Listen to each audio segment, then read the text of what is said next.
Trev, I want to jump into it, bro. We'll go ahead and get this scouting report rolling. Yeah, we got I think we got another Troy we're about to have Yeah. double Troys tonight. I don't know what we're Yeah. gonna have double Troys, so we're gonna go ahead and get Troy C on here to break down the Stanford. Troy, what's up? What's going on, brother? Always great to talk to a fellow Troy, and to you too as well. Yes, sir, brother. Come on. That's all. It was kind of cool sending an email to you, bro, because like I found you through Twitter and was just doing some research on my own and ran across your stuff, and I sent you an email to try to get you on with us to talk about Stanford as they come to Chapel Hill this weekend. And honestly, man, it was like a shot in the dark. I was telling my guys, I was like, I'm going to send this guy a message through his forum on his website. And if he sees it, he sees it. If he doesn't, he doesn't. So you shot me a message, email back pretty quick, man. And we're super happy to have you on.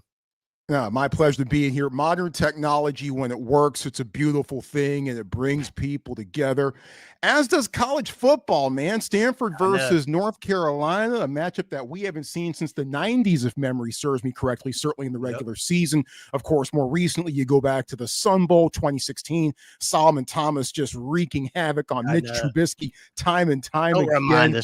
Can Stanford bring that? Please don't bring that up, Troy. We don't want to think about that, Troy. We don't want to think about that. For the folks that are tuned in tonight, we appreciate you. Once again, we appreciate you tuning in with us, and as we break down and go a little bit more in depth with Troy here about what Stanford's bringing to Chapel Hill. For those that don't know, this is Troy. Say your last name for me one time. It's Clardy. Clardy. Okay. Gotcha. Well, this is Troy Clardy. He is the voice of the Stanford Cardinal, covers football and basketball. Am I missing anything in there, Troy? Covered 10 different sports for the Pac-12 network too, right? Back when it was around. Yeah. I do NFL now once and again. In fact, I'll be on the radio side for Niners Rams. So I was very happy to see a mid-afternoon kickoff time in Chapel Hill. So that means I'll probably get back here, pull in my garage about 1:30, 2 o'clock, get a decent night's sleep, and then head down to Levi's on Sunday. There you go. So I guess you won't be in town then. That was my next question for you. So you won't be in Chapel Hill this weekend. Oh no! We'll be there. Oh, you'll be there. Okay. Oh yeah. Come on now. Hopping on the plane on Thursday. Have you ever been to Chapel Hill before?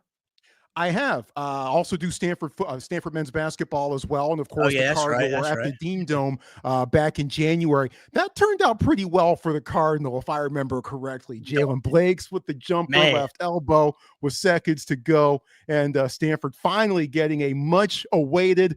Look, they've been playing each other 13 times, and North Carolina had come away with all of them previously to that one. Yeah. But on January 18th, Stanford had a different idea. Jalen Blake quieting the Dean Dome, and Stanford getting the win in Chapel Hill. So yes, I've been to North Carolina, and I enjoyed it very much. Troy, good memories. Troy, I'm starting to second guess having you on, brother. You're opening up old wounds tonight, man. Lord have mercy. Brought in, not sorry. You hit us hard with the football reference in the bowl game, and then you bring up basketball too, man. That one, that's tough. But Troy, we appreciate you jumping on with us, guys. Like I mentioned, he is the voice of the Stanford Cardinal, and super excited to have you on, boss man. Kind of how we do this is our open and drive segment. We just had Trayshawn Ruffin on. He's a class of 26 commit, D-line commit. He's hosting a camp this weekend. He's also a big fan of ours. We're a big fan of his and his family. But kind of how we do this thing is we have the open and drive where we just introduce you and what you do and how you do your thing covering Stanford. And then we go into moving the change, which focuses on Stanford's offense as it pertains, going up against Carolina's defense. And then holding the line focuses on Stanford's defense going up against our offense. And then we'll kind of get your final thoughts on what you're expecting or just your overall view of the game on Saturday. But Carolina welcomes Stanford to Kenan Stadium, 4:30 kickoff. I believe this is on the CW, fellas. So we're back on the CW, but nonetheless, I'm excited for a 4:30 kickoff. It beats the heck out of those noon ones. So we're going to jump right in here and get to it. Trevor, you got anything you want to add before we get going? Yeah, before we dive into this specific matchup, I wanted to – so I find this matchup intriguing as to the NFL, like ties to it. So you got, Belichick, Michael Lombardi, NFL guys, NFL staff at Carolina, and you got former Carolina Panther quarterback and head coach Frank Reich and Andrew Luck, which I think is pretty awesome to see him as a GM leading the Cardinals. And I know you guys have got I believe a pretty big donation just a few weeks ago into the football program that Andrew Luck helped orchestrate. So I just wanted to kind of talk to you before we jump into this specific matchup. But year one, I believe you guys had a little turnover with the head coach last minute and a lot to shuffle. But talk about kind of what Andrew Luck has brought to the program and where you guys are in year one and where you see this thing or what they're trying to build. I know at Carolina, we're trying to build an NFL-like model, and if that's something you kind of see your football team doing as well.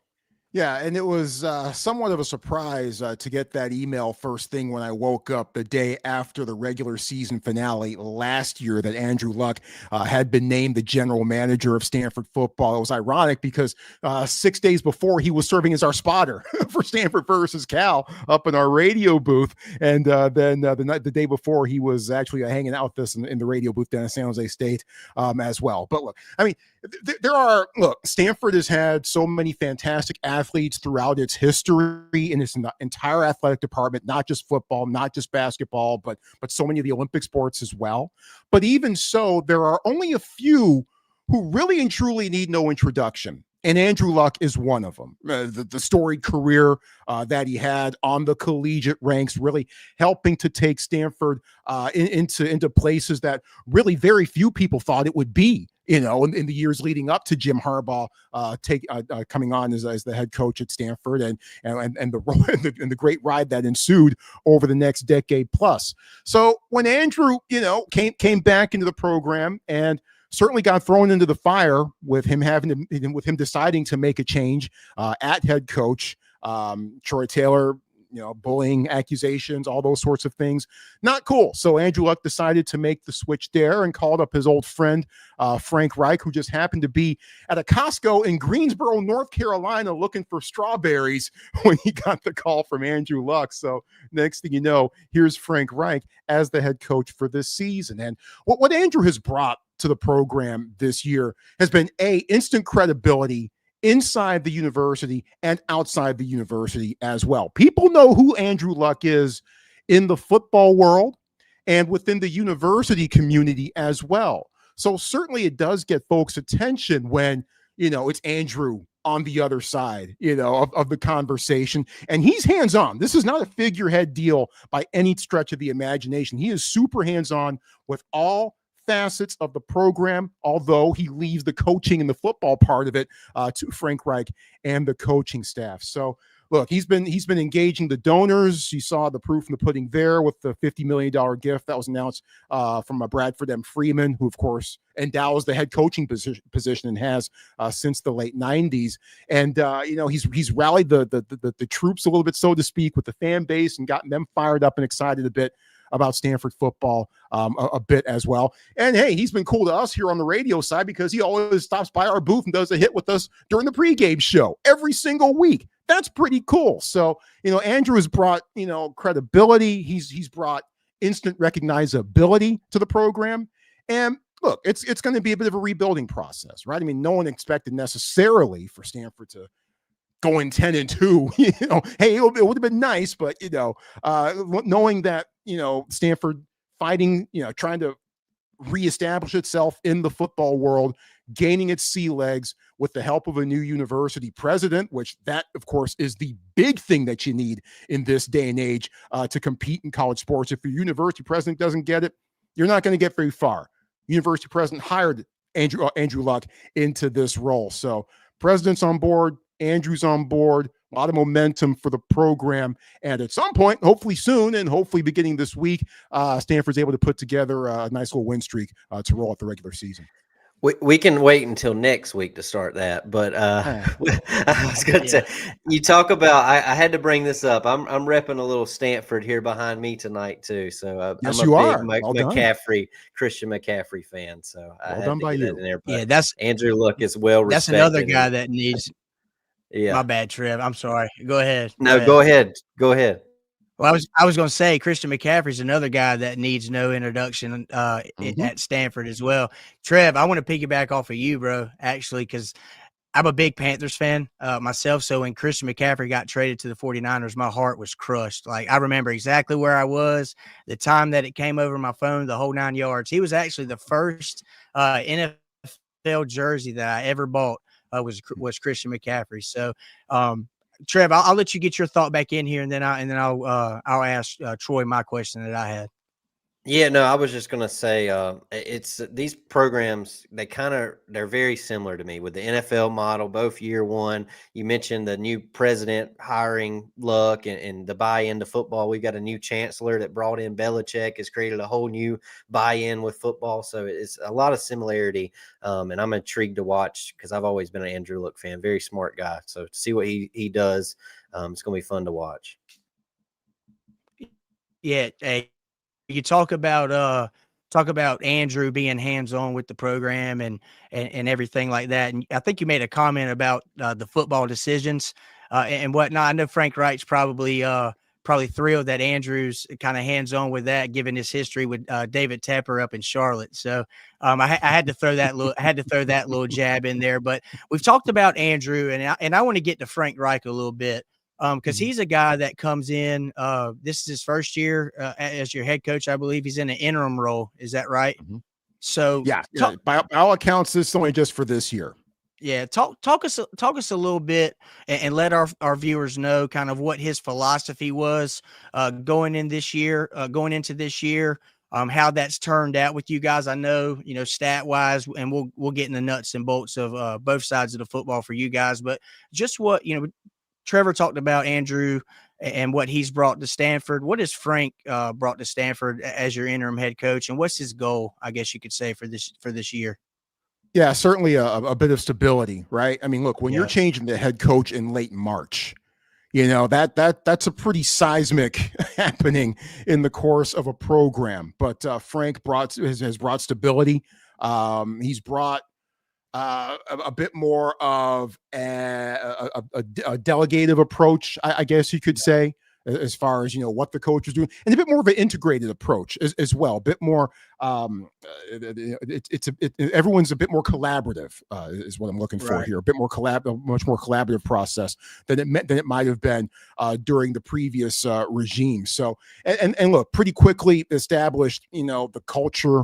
And look, culture is such an overused word in this day and age in sports, but in some cases it truly applies. And, Frank's just all about finding ways to go 1-0 every single week, get 1% better every single day, and go 1-0 every single week. And that's kind of been espoused, but when you watch the squad play. Now, obviously the squad 3-6, could have beaten Hawaii in the season opener. Yeah. Ben Gulbranson throws a critical pick with 6 minutes to go. Hawaii takes that, turns it into the game-tying field goal. Then they get the walk-off field goal at the end of it, and Stanford walks away from that quickly 0-1. Would have been nice to have 4 wins coming into this one instead of 3, but hey, that's how football goes. But Frank's been super steady. He's been super candid. He has been, and of course, notwithstanding, and not to mention, just the straight football resume that he brings, right? I mean, the man led the biggest comebacks at their respective times in college football and in the NFL. The man has been to 4 Super Bowls. He knows his football. And more as an offensive coordinator. And oh, by the way, beat Bill Belichick when he was the offensive coordinator for the Philadelphia Eagles when the Eagles got it done against the Patriots in Super Bowl 52, and Tom Brady was left bereft on the turf. So look, this is a guy that knows what he's talking about, and this is a guy that talks the talk and walks the walk, and is also super relatable as well. So he's kind of been a bit. He's been super even keeled, in a period of confusion and oh my gosh, what's going to happen next? He's really cooled things down and kept the student athletes focused on where it should be. Yeah, I'll make this comment and then I'll pass it to you, Trev, so you can jump in here too. Stanford is almost in my opinion, Stanford is on the same page, I guess you could say, as Nebraska, in some respects. And I say that with my point being, is that it just seems like college football is a lot more fun and intriguing and I guess entertaining when both Stanford and Nebraska are pretty good at football. So I'm hoping you guys can get back on the winning side of things, man, because I'm telling you that run you guys had there for a while with Luck and Hogan and Mike Mike Evans was at Texas A&M. What am I talking about? But your defenses that you've had, man, it's Stanford. That's a program that's got a rich history. Yeah, and I think folks aren't maybe quite aware of that. Certainly, with folks in the ACC, everyone's still getting to know each other and what Stanford's all about. Look, we're on the opposite coast. I get it. There really hasn't been that much reason to follow Stanford in some respects if you are back in the Tar Heel state, unless it's the Sun Bowl coming up. So I get it in some respects, but the Cardinal have had fantastic players coming through. Guys like John Elway, Jim Plunkett, the only Heisman Trophy winner for Stanford to this point. Unfortunately, that hasn't changed since Plunkett won it back in 1970. McCaffrey, of course, should have won it in 2015. Yeah, he was my vote in 2015. Yeah. I mean, look, Derrick Henry wasn't a bad choice, but he wasn't exactly the right choice for it. And Toby Gerhart probably should have been the Heisman Trophy winner in 2009 as well. I forgot about Toby. Toby was nice. I forgot about him. He was the guy that kind of built this whole thing a little bit and was the first marquee player, the biggest marquee player that Stanford had probably since Elway. So look, Stanford's had a fantastic history. Trying to get it back, obviously, a bit, the fantastic run that it had, especially from 2009 in particular to 2018, and doing that during a time in which, the system is not exactly, geared towards having schools like Stanford succeed on a major national level in college football, right? That was then true. That was true then. And it certainly is true now, even with NIL and with all the other sorts of things, transfer portal that Stanford has been A, hit hard by, and B, slow to react to. But those things are slowly changing around. So hopefully Stanford figures out a way. And I like their chance of getting it done, but hopefully they figure out a way to get it done here, NIL wise and transfer portal wise. We've seen some production there as well. And who knows? Everything pulls together, and I certainly wouldn't be mad at Stanford being a national player once again here very soon. So I want to turn the page a little bit. So when Troy mentioned we'll turn into our Moving the Chain segment. So I believe today Frank had his press conference and he made a pretty big decision. And you guys announced Elijah Brown will be playing quarterback this weekend. And I know he's played some this year. And correct me if I'm wrong, but I believe this is his first career start, right? No, he got his first career start last year against SMU, or check that against Wake Forest last year. Did see some action in a couple of games last season, made his debut against Cal Poly, went 7 of 7, 97 yards. Everyone on the message boards going, oh, it's the chosen one. You guys know how this works. The backup quarterback is often the most famous person and the most popular person to the fan base, and I think a lot of that might be at work here again this year. Ashton Daniels got hurt along the way, had to miss a game, and Brown got the start that day against Wake Forest, and it didn't go well for him. He also saw extended playing time against SMU, and it didn't go well for him either. Now, last week, Ben Gulbranson throws 3 picks, and that had been 5 interceptions for him over 1 game plus the 2 that he threw against Miami, and then of course the 3 that he threw against Pitt in the loss to the Panthers last week. So, and Gulbranson a bit banged up, hurt his knee a couple weeks ago against Florida State. Elijah Brown came into that game and maintained Stanford's lead and even helped the Cardinal build upon it by helping to lead a 94-yard drive. That ended up giving Stanford its winning points against the Seminoles. Played in spot duty against Miami a couple weeks ago, and then last week replaced Gulbranson in the fourth quarter and led Stanford on a 97-yard drive. So, with the sample size that Brown was able to put up this year, and unfortunately with how things appeared to be trending with Ben Gulbranson over the last couple of weeks, those things probably adding up to Frank Reich potentially making that decision. So we'll see how it goes. Yeah, Frank, in his press conference, he raved about how close that group is, the quarterback room, and And really, one of the things that he said was Elijah's ability to embrace the offense and everything that they do, and put on the quarterback, their ability to manage the run game, the passing game, protection schemes. And I guess he showed enough in practice to get the nod for this week against Carolina in Chapel Hill. But I want to talk a little bit more, kind of go in depth about the offense as a whole. What's Stanford bringing in to Carolina? What can Carolina fans expect from Stanford's offense as a whole? It's a group, man, that you see in the conference. I think you guys are last in total points scored. I know Carolina's not too far ahead of you. I think we're 2 points ahead of you. Y'all are averaging 17. We're averaging 19. But you look at some of the people that they've got around the quarterback. They've got some athletes and some guys that turn out some pretty good production. But kind of go in a little bit in detail about your offense as a whole, and what can we expect from the Cardinal on Saturday against Carolina in Kenan Stadium?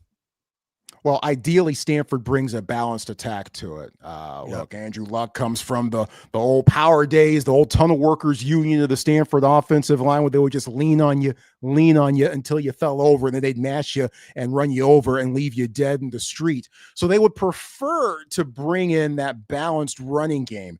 That hasn't been there over the past few weeks. It's been a little tough on the offensive line. We'll get into that in a second or so. But they also don't mind being able to throw the ball when it suits them, if it needs to suit them at certain points as well. And that has meant opportunities. And certainly, after the first couple of weeks when it didn't look like Stanford was going to have a passing attack at all, Cardinal able to find some ways and to finally get some big plays through the passing game. C.J. Williams, a transfer from Wisconsin, has been magnificent, has really developed into Stanford's leading receiver for this year. And he's made catches, contested catches in traffic, has also made some pretty neat little skywalking catches along the sideline as well. So intermediate routes, contested catches short. C.J. Williams has been fantastic throughout much of the season in that respect, as you watch him catch that dart there against Boston College back in mid-September. Caden High has been a nice guy as well.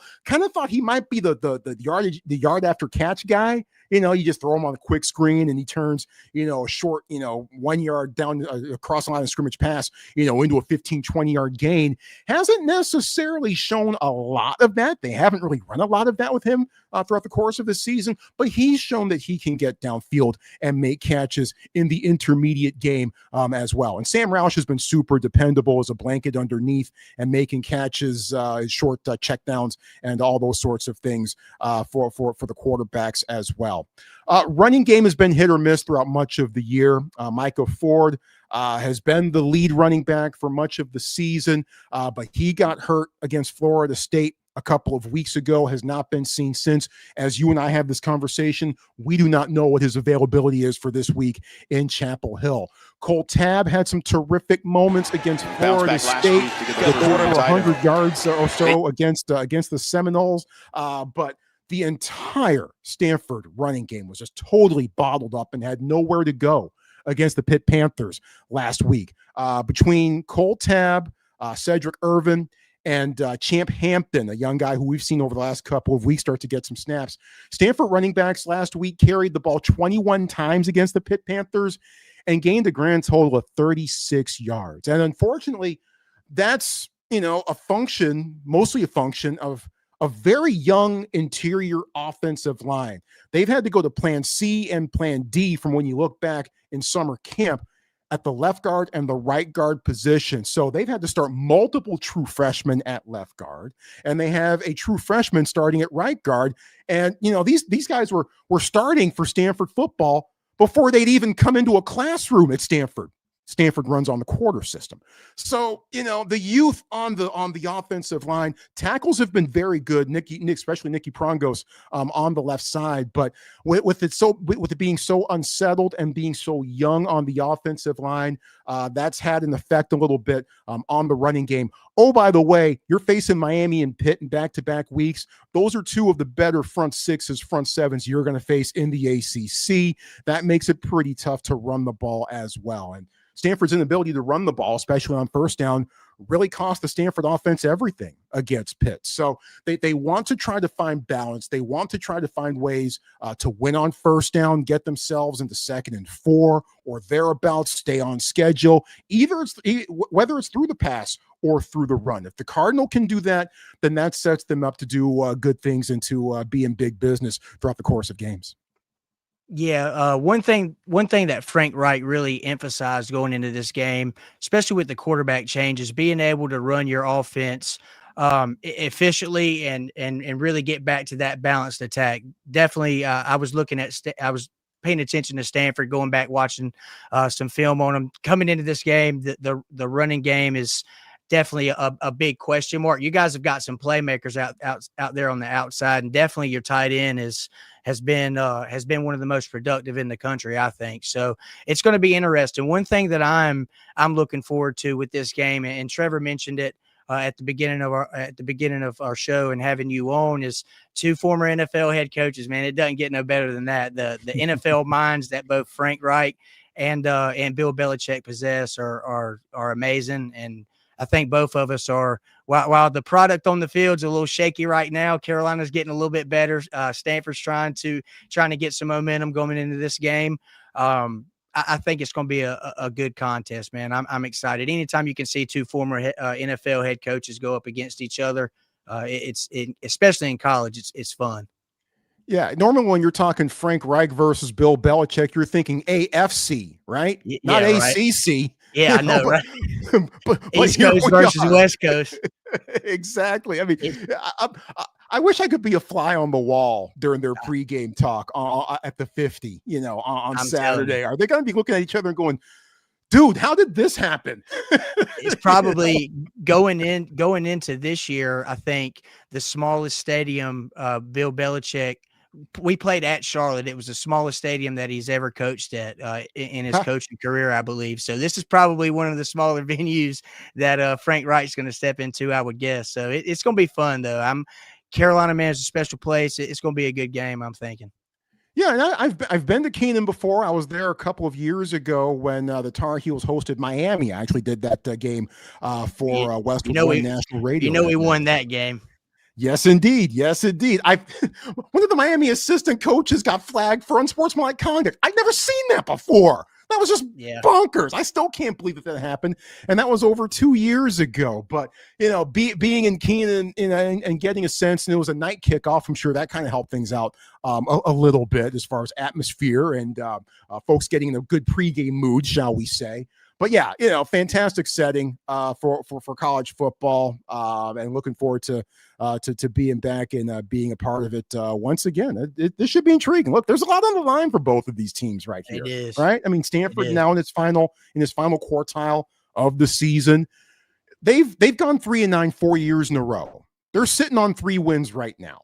Next one gets them over the hump. Now, look, no one's going to be throwing a parade if they get the 4th win this season, but in a lot of ways, that is tangible progress for the program and something that folks can point to and say, hey, at least things are getting better here just a little bit.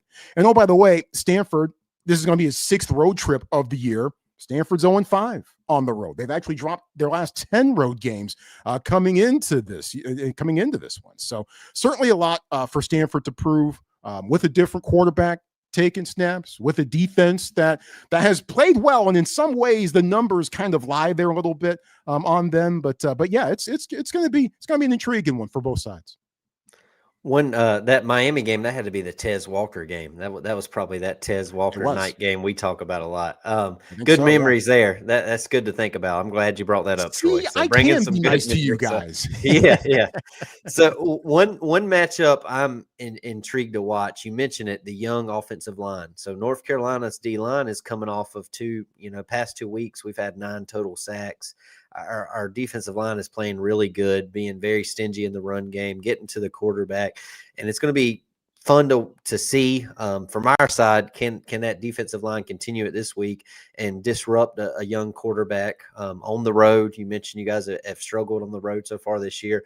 One thing I want to ask you specifically on the offensive line, I mean, I look at the numbers here. I see, averaging about 22.8 points per game, 323 yards per game on offense. When the offense has, I guess, struggled, has it been turnovers? Has it been lack of quarterback play? Or what, in your eyes, watching these guys, what do you think it's been for the most part that's held them back? It's been losing the battle at the line of scrimmage, and that affects everything. It affects whether holes are there for the running backs to run through. It affects whether the quarterback is able to stay upright and find guys downfield. It affects everything. And again, look, Stanford has faced some of the best front sixes and front sevens you're going to find in college football. Go back to BYU in week 2. Those dudes are hard to score against, especially in Provo. Miami, despite how they've fallen off a cliff over the last couple of weeks or so, and they're not going to finish anywhere near where they thought they might. Ruben Bain, my God, I remember 2 years ago doing that game. I remember going, this dude's a freshman? Are you kidding me? And seeing him now as a junior and thinking that his name's going to be called very early in the draft next year. He helped lead the way. Only had one tackle officially against Stanford, did Ruben Bain, against the Cardinal for Miami. But make no mistake, defensive line, you guys know, especially it's defensive line. That's a position where it's not just all about the sheer numbers of it all, because you can affect the game and wreck the game just by putting pressure on the quarterback and by clogging up holes. And Bain certainly helped to do that. So, look, these have not been easy tests for the Stanford offensive line. But when things have gone south for them is when they've struggled to win at the line of scrimmage. When they have, against Boston College notably, against Florida State notably, and against San Jose State, even though the Cardinal were not really able to run the ball against the Spartans, Ben Gulbranson was not sacked in the second half of that game. That was a big factor in him throwing 444 yards that night and helping Stanford get the game-winning score with 19 seconds to go. But it's been the same for Stanford offensively as it has been really since going back to 2009. It all depends on what happens up front. If Stanford can establish itself at the line of scrimmage, push dudes around, it's going to be a good time for Stanford. If not, could be a long day. Troy, I want to ask you before we switch over to defense. Obviously, we've talked about your new quarterback, the running game. Touched a little bit on C.J. Williams, the wide receiver playmaker that you got out there on the outside. Seen him run in the slot a little bit too. Who's a guy, you touched on your tight end as well. Who's a guy that doesn't really get a lot of attention, but is a focal part of that offense that Carolina fans need to watch out for? So it seems like there's a guy on every team that just comes in and may not be talked about a lot, but comes in and plays against Carolina and usually has a career day. Now, I'm not jinxing us. I'm hoping that does not happen on Saturday, but if it does, who's a guy on this offense that's a name to watch out for? Well, we'll limit it to the skill guys here just a little bit. And one guy that this might be a good spot for him that we haven't talked about so far is Bryce Farrell. 6th-year guy, has 2 degrees already from Stanford. He was projected to be a fantastic deep threat for the Cardinal back in 2021. Hadn't necessarily quite panned out. Didn't make a single catch in 2024. Had pretty much retired from football, but then the staff asked him to come back, and he said, "Okay, all right, fine." He decided to come back, and especially early in the season, really established himself as the deep threat that many Stanford fans have been hoping that he would be. Even 3-4 years or so ago, hasn't really found the deep ball over the last couple of weeks. Or so. Gulbranson tried him deep one time, but Farrell was double covered. Pitt was ready for it, and they got the interception. But certainly early in the year, just catching some lightning bolts from Gulbranson against Virginia in particular, a 68-yarder and a 60-yarder against the Cavs, both in that game. If he's able to bust loose and break through the Tar Heel secondary, and if Elijah Brown or whomever the Stanford quarterback is taking snaps at that point is able to have time to find him, that might be a guy to watch. that was the guy I was thinking you were going to say after watching some tape on Stanford leading up to sitting down with you. That was the guy that really jumped off the screen to me. He's got some production leading up to this game. I think his stat line coming into this game, 26 catches, 421 yards and a touchdown, and averaging a whopping 16.2 yards per catch. So definitely a playmaker. That was the guy that I was thinking you were going to say when I asked that question. Yeah, and that yards per catch was closer to 20 a few weeks ago, if not maybe even a little bit above 20. So they haven't really found him deep over the last few weeks, but that doesn't mean that that still can't happen. Yeah, absolutely. I hope it doesn't happen on Saturday. We'll see. Our secondary, you can ask Trevor and to all the folks. Been picking on them boys a little bit. He's gave him credit lately. I have, man. It's been a group that Carolina, man, we've had a history of bringing in some pretty good DBs and, getting them to the next level. And here recently, over the last several years, it's just, the defense has been one of those, particularly the secondary. It's been a group that I've grown the most frustration with and the most frustrated with, but it's definitely a group this year as Carolina's coming on off of 3 good performances on the defensive side of the football. It's a group that's coming into this game that stepped up a lot, and a group that I'm excited to watch, because you guys coming up on Saturday, because you guys got some playmakers on the offensive side of the football. Whoever's throwing the football has got some weapons. I can promise you that. So, hey, if we can keep pressuring that quarterback, it'll make that secondary's job a little easier. So just a little bit. It'll be fun to watch. Just a little bit. Trev, you got anything else you want to throw out on offense to Troy before we switch over to defense? No, I'll say, I know you mentioned Micah Ford's status is up in the air right now. I was watching your highlights. I believe Cole Tapp is a pretty daggone good young running back you guys got there. You mentioned playing a lot of young guys. So I know Micah's a big loss if you don't have him, but I was watching Cole, and he has been playing some good ball too. Yeah. And little guy, 5'8". If you line up in a pistol, defenders don't know where he is. But don't let the size fool you. He pushes piles, and his first 42 carries of the season all gained positive yardage.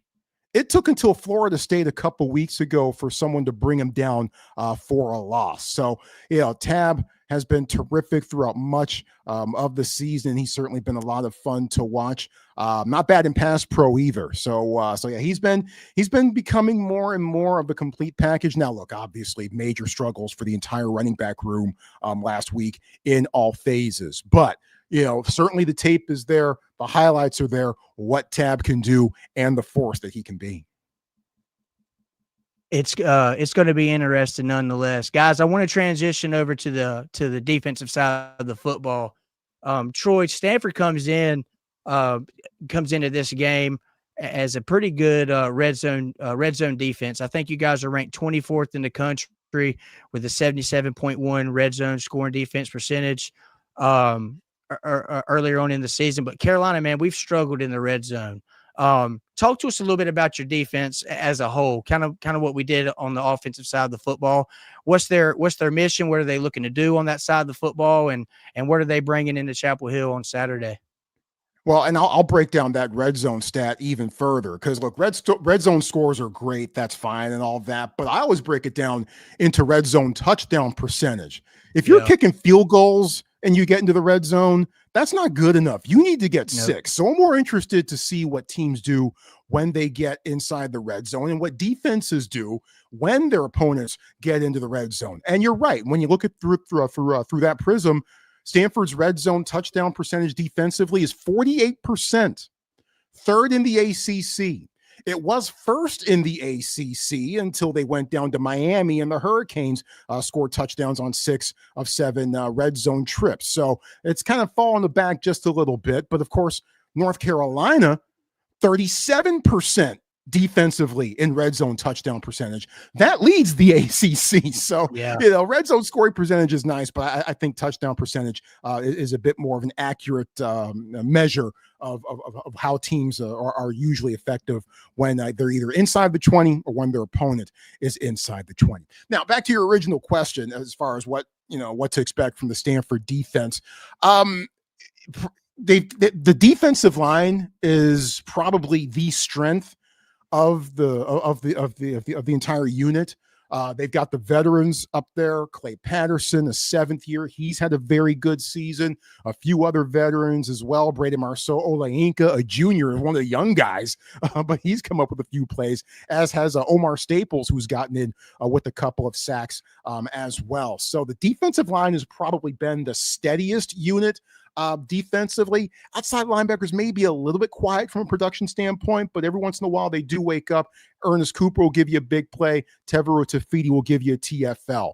Inside linebackers, super active, especially when it's Josiah Galvan, who missed 4 games with injury, and Matt Rose, who is Stanford's leading tackler with 75 on the season. And the thing that's most impressive about both of those guys is not that they're just, violent and they get to the ball and they do all those sorts of things, but in particular with Rose, he makes plays at the numbers and at the sidelines too. So and in open space as well. Fantastic open field tackler. So Rose has been super has been super impressive from that standpoint. Secondary has been a bit of a mixed bag due to injury, due to inexperience there. Colin Wright, Stanford's best cover corner, he did not play last week against Pitt due to injury. Jay Green, Stanford's nickelback and their veteran in that secondary, he did not play either. Couple of veteran safeties and Scotty Edwards and Mitch Lieber as well. And outside of that, you've got a lot of youth. So Stanford has been susceptible in the pass game a little bit defensively, but and they've allowed more red zone trips than certainly anyone in the ACC and maybe more than anyone else in the FBS. But they fared well, and they've, I think the Miami result in some respects was a bit unfair because the Stanford offense and special teams kept handing the defense short fields for the Hurricanes to work with. And Stanford was down 35-13 against Pitt. It could have been 56-13 at the final, but 2 interceptions in the end zone by Brandon Nicholson, a young cornerback, and then S.A. Dubre forces a fumble at Stanford's own 3-yard line. So the defense, still fighting, still playing hard, still working to force turnovers in the fourth quarter, even after that game had well been decided. So look, it's not the old tree fence, right? But they have moments and they have flashes when they show what they can do. One guy that I'll say that's really stood out to me after watching tape is that Scotty Edwards. He's a baller, man. He's all over. He's something to watch out for. Trev, I'm gonna pass it to you, brother. Jump in here. Yeah, I wanted to ask you, Troy, what is with Stanford? I know you mentioned the success in the red zone. What is their kind of defensive, I guess you'd say, approach? Is it kind of a bend but don't break? Do they blitz a lot of zone coverage? What do you see mainly from Stanford on the defensive side there? Well, the result has been bend but don't break, but I don't necessarily think that that's the game plan going in, right? I don't think that. I say that because Gene Chizik was here, and that's all we heard, bend but don't break. I don't think that Andy Thompson and Bobby April, the co-defensive coordinators, looking at each other and going, hey, let's let the opponent get inside the 30, get into the red zone, and then we've got them right where. No, I don't think they're going right. That doesn't make a lot of sense, does it? We've watched it for years. Yeah, I think by and large, Stanford wants to win, like on the offense. They want to win defensively, the line of scrimmage, establish things there, make it tough for you to run on them, and then get into the backfield and wreak havoc on the quarterback. Now, they will change coverages up. They will blitz from different parts of the field. They're not going to, generally anyway, they're not going to go bonkers with it or anything like that. But you will see from time to time, the nickelback get brought in on a blitz, the safety get brought in on a blitz. So, they'll change some things up a little bit throughout the course of ball games. But yeah, it generally all starts up front with Stanford and with the veterans they have up there trying to win at the line of scrimmage. When they're able to do that, that makes it a bit easier for the rest of the secondary to do its job. But, with things on the back end being, as unsettled as they've been from a personnel standpoint, that's where I think you see. And plus the fact that, look, they played Hawaii and they played San Jose State, 2 teams that refuse to run the football, right? So your pass defense numbers are going to take a bit of a hit after that. So there is that too. But yeah, they want to win the battle of the line of scrimmage and get into the backfield as many times as they possibly can, more often than not. Yeah, I'm glad you brought that up because I was looking at the stats and offensively. We're passing opponent pass yards. Y'all rank 131, which is bottom 5 in FBS. But against the run, you rank 39th. So you definitely, and I think, I mean, your defense should start there. You stop the run, force them into long passing downs. If your defensive line is worth a flip, usually you can have some success. So it's gonna be fun to watch. And Boston College, another team that Stanford faced that does not run the ball well at all, does not like to run the ball. So they depend on getting the ball downfield. So, a little bit of this is, dependent upon the opponent and what it likes to do.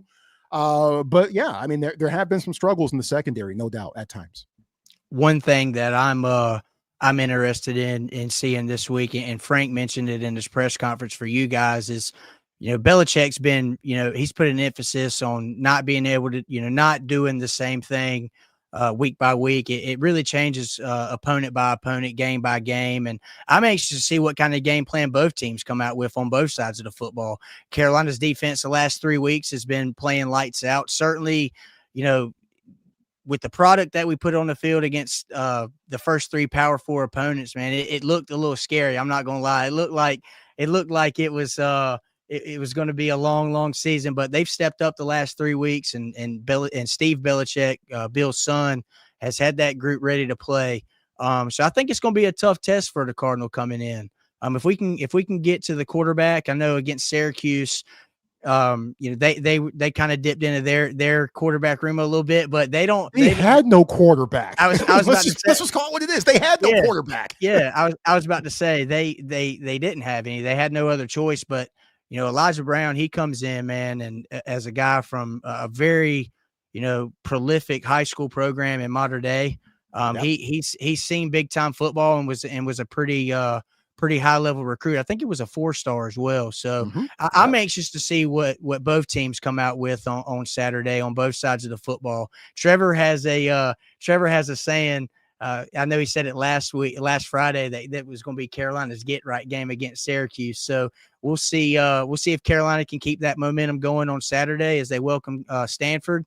And we'll see what Stanford can do and what they bring to the table on Saturday as they come to Chapel Hill to face Carolina. Trev, you got anything else you want to throw out here, bro, on defense?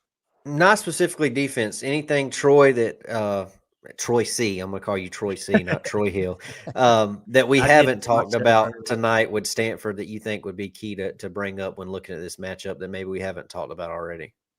Yeah, I mean, it's really going to be decided in the trenches, I think, more often than not.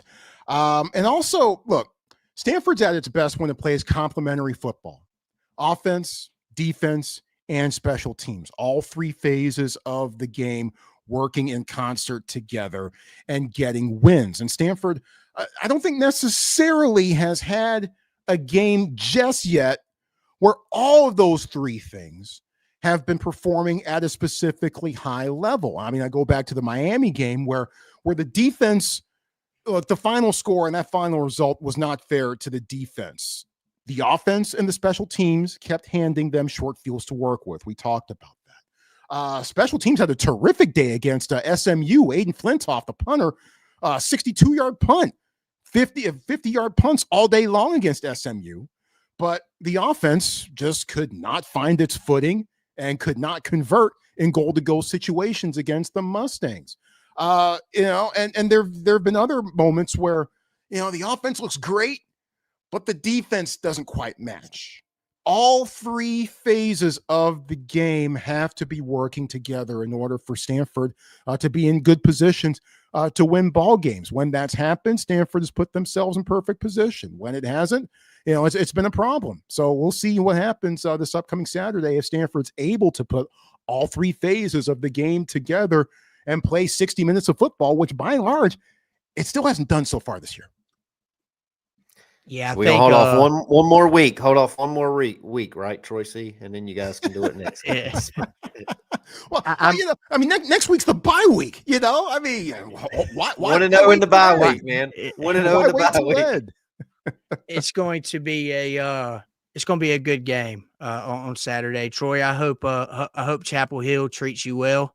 my friend, again, if you're in Chapel, well, obviously you're going to be in Chapel Hill, but if you're there early enough, man, and want to stop by and come see us at 140 Social, we've got live game day shows on at 140 Social. That's our game day and pre-game day home for the Tar Pit podcast. So guys, come see us. We'll be live from 140 Social Saturday from 12 to 3. Troy, you have a mic waiting for you if you're able to stop by, my friend. We got a pretty good. We'll have lunch for you, Troy, if you can make it. Oh, okay. Yeah, that's all you needed to say. Yes, sir. And they got some pretty banging food, brother. I will tell you that. The atmosphere there is awesome, bro. I'm anxious to see how many Stanford fans show up this weekend. It's a long travel. Yeah, so am I. But you know what? We got fans nationwide. We got alumni nationwide, and Stanford has historically recruited in the Tar Heel State well. Some guy named Bryce Love came from just up the street, Wake Forest, North Carolina. So yeah, there is that. I'm looking forward. It's funny you mentioned that. I'm a big fan of Joshua Clardy. So Josh Clardy was a guy where I used to live, up that way. And I actually was on a flight with him a few months back, right before the NFL draft. So I got to talk with him a little bit. So I follow him a little bit from the North Carolina days. So I'm glad you brought that up. And I'll see him on Sunday when the Rams come up this way to play the Niners. So that'll be a lot of fun. Bryce Love, man, that was an electric guy in high school for North Carolina, in the state of North Carolina, and he was electric up there for you. I don't know what his recruitment. It was a long time ago. I don't know whether his recruitment came down to if Carolina was in the mix or not, but nonetheless, man, he couldn't go wrong going to Stanford after what Christian McCaffrey did there. It was insane. Yeah, and it's kind of funny when McCaffrey and Love were on the same team together, as scary as that might be to think about for opponents in the 2015 season. Yeah. I mean, look, by that point, we kind of knew, or at least in the 2016 season, I should say, because that's when Bryce really started to see some carries. We knew by that point what Stanford had in McCaffrey. But in the radio booth, and the analyst at the time, Todd Husak, whenever the ball got handed to Bryce Love, he was the one that got me and Todd up out of our seats more than Christian McCaffrey. As strange as it is to believe, but wow. That dude was just super. Another guy who probably could have won the Heisman, although Baker Mayfield probably had the inside track there. I'm not as mad about that as I'm about some of the others. And also Bryce, a fantastic human being. Not sure if he's going to be in the area for this one on Saturday, but yeah, a lot of fun to watch him play. Absolutely. Troy, I think that's all we got for you, brother, man. I appreciate you jumping on with us and dropping your knowledge of all things Stanford Cardinal. So it was a pleasure to have you on the Tar Pit podcast, man. I hope it was a very relaxed setting for you. We're a grassroots podcast. We like to keep our conversations organic, but also get to the meat of everything and let our listeners know exactly what Stanford's bringing to the table and bringing to Kenan Stadium. So we appreciate you dropping your knowledge with us and sharing your time with us. And guys, be sure to tune in for our live game day show on Saturday from 12 to 3. If you're in Chapel Hill, come see us, stop by. It's a great atmosphere. I'm looking forward to it. I'm looking to see how many Stanford fans are in town, and also seeing how many Carolina fans we can pack up in that place. So be sure to come check us out. We'll also be live on all of our socials: Facebook, YouTube, Twitter, Instagram, the whole nine. So be sure to check us out. We've got a good guest list lined up. Hopefully Troy can come by and see us for a little bit and drop some more knowledge. But and guys, also take advantage of this. One of the things that I'm most excited about with the podcast that we've had going on is our partnership with Shrunken Head and Tailgate by Shrunken Head. Listeners can use the code TarPitPod for 15% off online or in store. It's good for both stores. Troy, while you're in Chapel Hill this weekend, brother, stop by and Shrunken Head. Go get you some swag. All right. Get you some UNC gear. Well, I noticed when I was there in January, the bookstore was completely overrun with Chapel Bill merchandise. And I actually ran into Belichick on campus that day, too. That was nice. That was pretty interesting. But yeah, looking forward to it, fellas. Thanks a bunch. Appreciate the time. Stay safe, stay healthy, stay sane, and go Stanford. Well, hey, look, I want you to stick around with us because we're going to end this show the only way we know how to. And that is until next time. Go Heels. Go Heels. Hey Tar Pit crew, thanks for hanging with us today. Quick shout out, today's episode is powered by Untapped Sports Network. Big thanks to them for the support. If you like this episode, do us a favor, like it, drop a comment, and share it with a friend. That kind of support goes a long way in keeping the podcast rolling. Make sure you're subscribed and following the Tar Pit Podcast on whatever platform you're listening on right now. And don't forget to follow us on social. We're on X, formerly Twitter, TikTok, Instagram, and YouTube. Just search the Tar Pit Podcast and you'll find us. Until next time, go Heels.